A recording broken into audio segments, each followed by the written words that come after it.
നമ്മുടെ എല്ലാം വലിയ പരിശ്രമം കൊണ്ടല്ല, ഈ രാജ്യത്തെ ജനതയുടെ പ്രബുദ്ധത. കാരണം അവർ ഈ രാജ്യത്ത് ജനങ്ങൾ ഒന്നായി ജീവിക്കണം.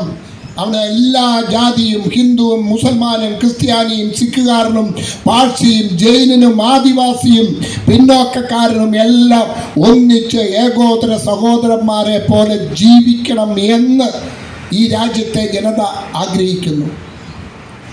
ആ ആഗ്രഹം ജനങ്ങൾക്കുണ്ടെങ്കിൽ ആ ആഗ്രഹത്തിൻ്റെ പൂർത്തീകരണത്തിന് വേണ്ടി പോരാടേണ്ട ഉത്തരവാദിത്വം നമുക്കുണ്ട്, കോൺഗ്രസിനുണ്ട്. ഇനിയുള്ള തിരഞ്ഞെടുപ്പുകളിൽ ഇവിടെ ത്രിതല പഞ്ചായത്ത് തിരഞ്ഞെടുപ്പ് വരുന്നു, 2026 അസംബ്ലി തിരഞ്ഞെടുപ്പ് വരുന്നു.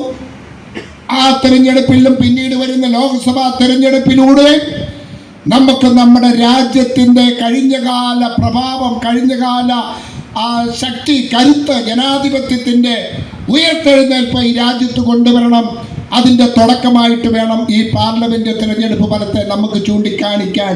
നമ്മളൊന്ന് ഉണർന്നെഴുന്നേറ്റാൽ, നമ്മളൊന്ന് ഒന്നിച്ചു നിന്നാൽ, നമ്മളൊന്ന് ഐക്യപ്പെട്ടാൽ, ഞാൻ പറയുന്നു, ഈ മൂവർണ്ണക്കൊടിയെ, കോൺഗ്രസിന്റെ കൊടിയെ തോൽപ്പിക്കാൻ കരുത്തുള്ള ഒരു പ്രസ്ഥാനവും ഈ രാജ്യത്തില്ല. കാരണം ഹൃദയത്തിൽ കോൺഗ്രസിനെ സൂക്ഷിക്കുന്നവരാണ് ഈ രാജ്യത്തെ ജനങ്ങളെന്ന് നമ്മൾ തിരിച്ചറിഞ്ഞിരിക്കുന്നു. നമ്മൾ വിശ്വസിച്ചോ യു പിയിൽ നമുക്ക് ഇത്രമാത്രം തിരഞ്ഞെടുപ്പ് സീറ്റ് കിട്ടുമെന്ന്?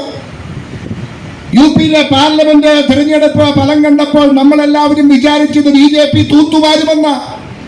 പക്ഷേ BJPയേക്കാൾ സീറ്റ് നേടാൻ ഇന്ത്യ മുന്നണിക്ക് കഴിഞ്ഞെങ്കിൽ അതിൻ്റെ അർത്ഥം ഓരോ ഇന്ത്യക്കാരൻ്റെ ഹൃദയത്തിൽ കോൺഗ്രസ് എന്ന വികാരം, കോൺഗ്രസ് എന്ന സത്ത, കോൺഗ്രസ് എന്ന ആത്മാവ് ഓരോ ഇന്ത്യക്കാരൻ്റെ ഹൃദയത്തിലുണ്ട്. കാലാകാലങ്ങളിൽ ആ കോൺഗ്രസിനെ സംരക്ഷിക്കാനും ആ കോൺഗ്രസിന് ഊർജം പകർന്നു കൊടുക്കാനും ഈ രാജ്യത്തെ ജനങ്ങൾ തയ്യാറാണെങ്കിൽ ആ ജനങ്ങളെ ഒന്നായി കൂട്ടുപിടിച്ചുകൊണ്ട്, ജനവിശ്വാസം ആർജിച്ചുകൊണ്ട് ജനങ്ങളുടെ പ്രസ്ഥാനമായി മുന്നോട്ട് പോകാൻ നമുക്ക്, എനിക്ക്, നിങ്ങൾക്ക് കഴിയണം. നമ്മുടെ രാഷ്ട്രപിതാവ് നമ്മളെ പറഞ്ഞു പഠിപ്പിച്ചത് രാജ്യം ഭരിക്കുന്ന ഭരണാധികാരിയല്ല രാജ്യത്തിൻ്റെ യജമാനൻ. ഇന്ത്യയുടെ പ്രധാനമന്ത്രി നരേന്ദ്രമോദി അല്ല ഈ രാജ്യത്തിന്റെ യജമാനൻ. കേരളം ഭരിക്കുന്ന പിണറായി വിജയൻ അല്ല ഈ രാജ്യത്തിന്റെ, സംസ്ഥാനത്തിന്റെ യജമാനൻ. ഈ രാജ്യത്തെ സാധാരണക്കാരായ ജനങ്ങൾ, പാവപ്പെട്ടവർ, കൃഷിക്കാർ, തൊഴിലാളികൾ, വീട്ടമ്മമാർ, യുവജനങ്ങൾ ഈ രാജ്യത്തെ പൗരന്മാരാണ്. ഈ രാജ്യത്തിന്റെ യജമാനന്മാർ, രാജ്യം ഭരിക്കുന്നവർ ജനങ്ങളുടെ ദാസരായിരിക്കണം എന്ന് നമ്മളെ പറഞ്ഞു പഠിപ്പിച്ചൊരു രാഷ്ട്രപിതാവിൻ്റെ പാരമ്പര്യം ഊറ്റം കൊള്ളുന്നവരാണ് നമ്മൾ.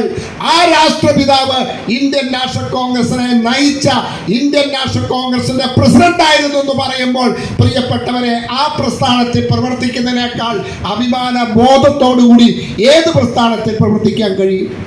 അപ്പം നമ്മൾ ആദ്യം വേണ്ടത് നമ്മൾ കോൺഗ്രസിനെ കുറിച്ച് പഠിക്കുക, കോൺഗ്രസിന്റെ ചരിത്രം പഠിക്കണം, കോൺഗ്രസിന്റെ പാരമ്പര്യം പഠിക്കണം, കോൺഗ്രസിന്റെ സംസ്കാരം പഠിക്കണം, കോൺഗ്രസിന്റെ കഴിഞ്ഞകാല സംഭാവനകൾ പഠിക്കണം.